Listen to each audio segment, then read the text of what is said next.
We have a really busy smartboard today, so take your time taking your notes. Once again, might be a good idea to use graph paper for this coordinate plane that you see.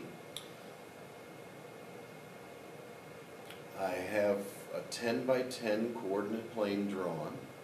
Notice I labeled my y-axis in the upper left and my x-axis in the bottom right-hand corner. I randomly selected some points, A through F, and placed them on the coordinate plane. Over to the right, I hope you remember this term, I used ordered pairs to identify each point. So if I go over on the x-axis, 3 places, and I go up 3 places, point A is at 3, 3. The first 3 represents over on the x-axis, and then the second 3 represents up on the y. You'll notice I did one for B. Notice it's 4, 8, because it's over 4 on the x and up 8 on the y-axis. So one of the problems that we run into when we're doing coordinate planes is we forget to make sure we go over before we go up. So 8, 4 would be incorrect there. And then you can see I labeled C. The reason why I chose C is because you don't go over at all on the x-axis, so that's why the value for x is 0. We're just going straight up the y-axis to represent where we are on the y. Point D is one where it is over 6 and up 6, kind of like the A, where it's exactly over and up the same amount. Point E is one where I wanted to identify something that did not have any value in the y-axis. So I went over 7 on the x, and I have a 0 in the y.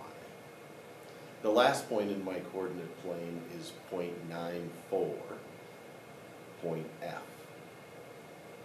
Stop and pause and go ahead and draw this out so that you remember how to label points in the coordinate plane.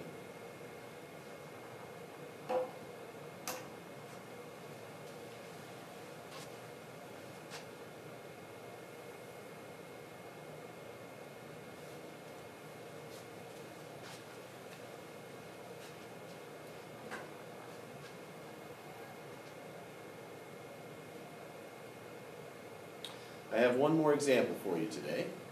We have a coordinate plane that has 3 figures inside.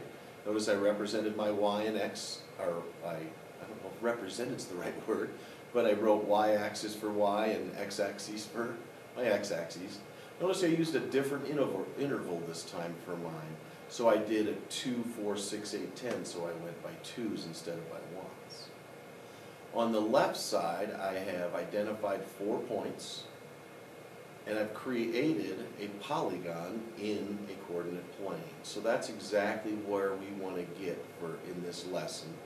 We want to be able to identify points, and then in identifying points, we then want to create figures from those points.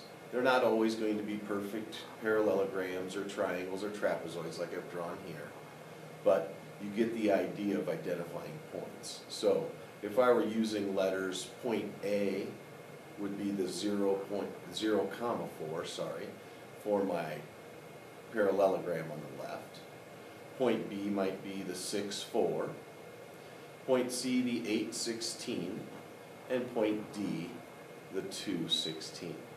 So if I were to ask you, label these points, and I gave you the ordered pair 0, 4, you could be able to go up, well, you wouldn't want to go over, right, because it's 0 in the x, but up 4, draw your dot and label that point A, or as an ordered pair 0, 4. Then we would, of course, point B would be over 6 and up 4 for the 6, 4 ordered pair, etc. So you can kind of follow that one around. Over on the right, I have a triangle in red, and I've labeled those points as well. Down below I have a little activity for you that I'd like you to try at home tonight. I'd like you to label the 4 points of the trapezoid that's in green. So go ahead and take those notes. We're going to do some more examples in class tomorrow, figures that aren't necessarily trapezoids or parallelograms or triangles, but irregular shapes, things like that. So we can get used to identifying points in the coordinate plane. By the way, just so that you know, this does come up later in the book, so the better understanding you have, the better off you will be later on when we're doing other work in the coordinate plane. I'm going to sign off and let you take some notes. Enjoy your evening, and we will get back at it tomorrow.